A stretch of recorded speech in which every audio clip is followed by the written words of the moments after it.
Good morning. My name is Sergeant Matt Sanders, and I'm the commander of the Media and Public Relations Department for the Louisville Metro Police Department. I'm here to offer you today's run of show quickly. So in a moment, I'm going to turn it over to our mayor, Mayor Craig Greenberg, who will offer some remarks. Following the mayor, LMPD's Chief Gwen Villarroel, will issue a statement. And then the mayor will finish this brief. We will not be taking any questions at the podium today. All questions subsequent to this brief should be emailed directly to my office, lmpdpio@louisvilleky.gov. Immediately following this brief, my office will publish relevant documents to our forward-facing transparency page. Relevant redacted videos will be posted to our YouTube channel. We will link off to these websites on our official Twitter account. Mayor.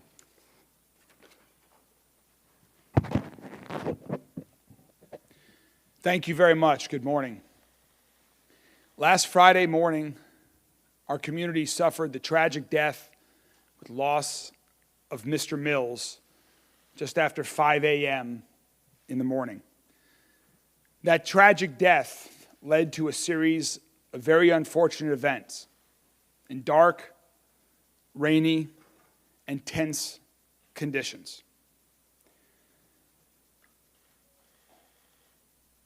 Transparency is incredibly important to our administration, to LMPD, to our community.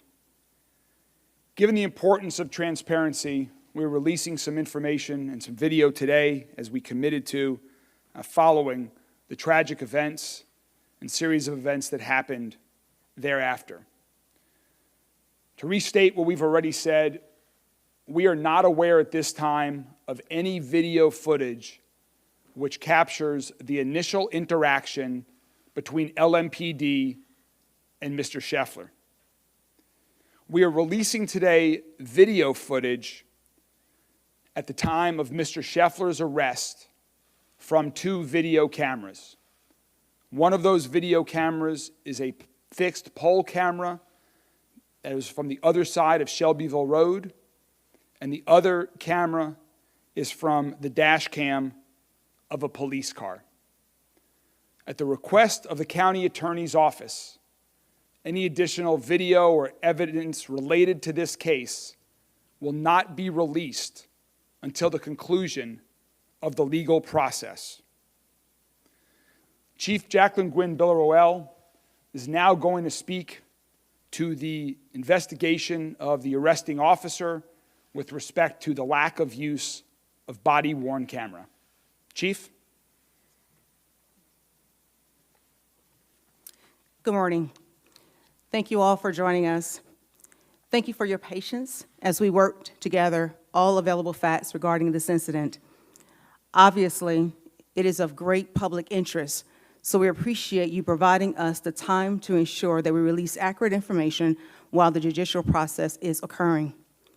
We are grateful to PGA, officials, and Mayor Greenberg for bringing this prestigious event to our beautiful city on last week.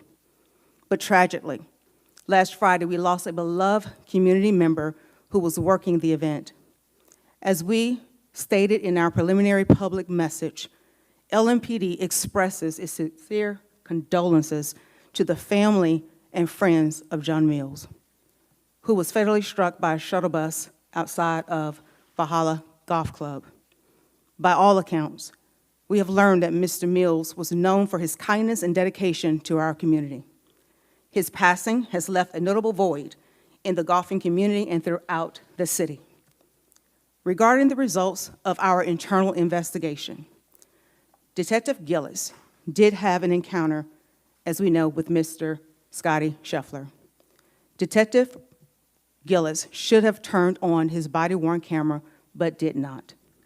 His failure to do so is a violation of the LMPD policy on uniforms and equipment, subject category body-worn camera, and he was sustained for a violation of the policy 4.31.6 procedures and 4.31.7 operation.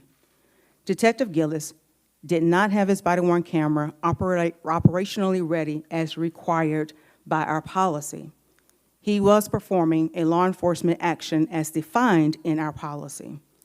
Further, in section 4.31.7 states, members will maintain their BWC in a constant state of operational readiness.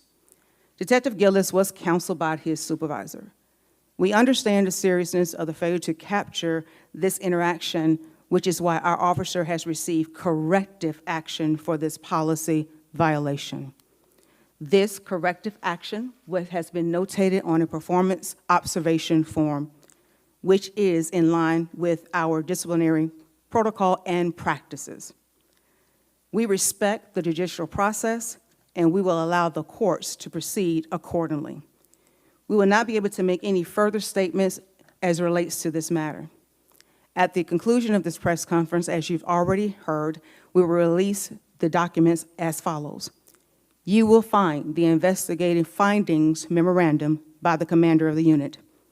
You will also see the failure to activate form completed by Detective Gillis. You will also find our policy located as well as the two aforementioned video footage that the mayor has mentioned. Also, all this information will be uploaded to our YouTube page. I would like to take a point of privilege to thank again Mayor Greenberg, the local media, and the national media for making every effort to provide fair reporting. But I also want to take a moment to thank all law enforcement officials around the nation for the work that you do every day. And I'm truly grateful for LMPD's dedication to keeping this community safe here in Louisville. We thank you and we appreciate your support as we navigate through this process. Mayor? Thank you, Chief. In Louisville, around the country, but especially here in Louisville, after the recent past, activating body-worn cameras is critically important for our police department to have evidence, to maintain the community's trust, to be transparent. So, Chief, I appreciate the speed at which with you have conducted the investigation into this situation. You've dealt with it transparently and straightforwardly, and we are all looking to move forward. I know there are a lot of questions right now from every member of the media here and people across the entire city. But we have to respect the legal process, and that's what we are going to do, and we're going to let that play out. We want to move forward. Mr. Scheffler has made it clear that he wants to be moved forward. And I know that everyone else involved at LMPD wants to move forward. LMPD needs to be focused on reducing the amount of violent crime in our city, reducing the amount of gun violence, protecting and keeping people safe. That is what they do every day. That's what they've done since last Friday when they were working with a detail out at Valhalla and on Shelbyville Road, and that's what they will continue to do. So again, we understand there are a lot of questions. We are going to respect the legal process, and I'm very hopeful that on June 3rd, the next step in the legal process, that all parties are in a position to move forward. Thank you all very much.